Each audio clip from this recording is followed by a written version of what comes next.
The spindly rosebush was more thorns than foliage. Devoid of even a bud, it looked forlorn against the barren soil. It might have been only a dead stalk, not worthy of all the care being lavished upon it, but to Lady Rosalynde, the meager bush was everything in the world she had left to give her little brother. Her face was pale and sober as she knelt on the ground. She was unmindful of the dirt that stained the light blue of her Celestine overtunic. She only concentrated on digging a suitable hole in the rich black earth, then added a generous portion of well-rotted stable sweepings to it. She wiped at her face with the back of one hand, leaving a black smudge upon her tear-streaked cheek, but she did not pause at her work. A sob escaped her, and then another as she centered the shrub. By the time she scraped the mound of soil back into the hole, she was weeping openly. But that did not deter her in her task. With hands now grimy and nails ruined quite beyond repair, she packed the soil firmly around the roots. It was only then that she sat back against her heels and stared pensively at the lonely little grave before her, marked now by the thorny rosebush and a new stone marker.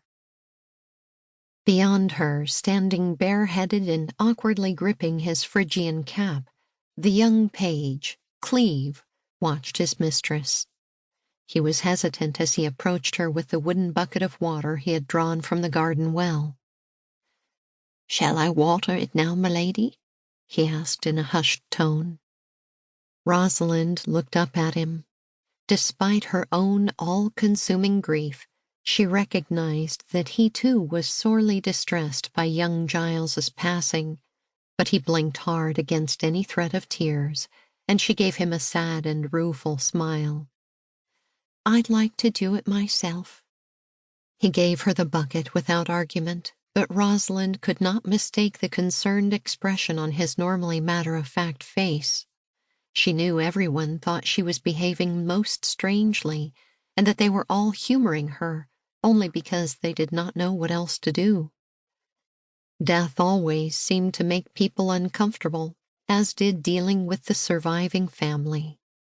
When she had told Lady Gwyn that she wanted to plant a rosebush at Giles's grave, her poor aunt's eyes had filled anew with tears. But she had only wiped her eyes, compressed her lips tightly, and nodded. When Rosalynde had told Cleve that she would plant the rose herself, she wanted no one to do it but herself. He too had accepted her wishes and silently acquiesced. But now, as she carefully poured water around the spindly plant's roots, she felt as if this gesture of hers toward her only brother had all been for naught. The rosebush changed nothing. The fact that she had labored so hard at it would not undo what had happened. She drew the empty bucket against her chest and gripped it tightly to her.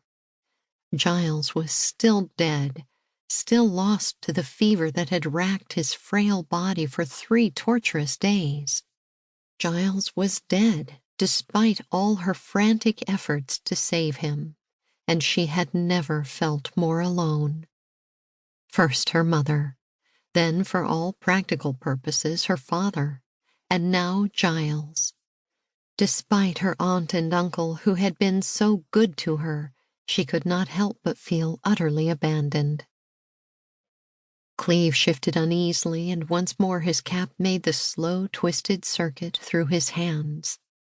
Aware of his discomfort, Rosalynde took a slow, steadying breath. "'Twill bloom in his place," she said softly, as much for her own comfort as Cleve's. "I know it looks quite meagre now, but by summer's end—" One last sob caught in her throat, and she forced herself to look away from the lonely little grave. "Please, milady, come along now. Let me see you back to Lady Gwyn and Lord Ogden. Your aunt was most concerned that you should rest." He took a hesitant step toward her small, bowed figure. "You're finished here now. Come away."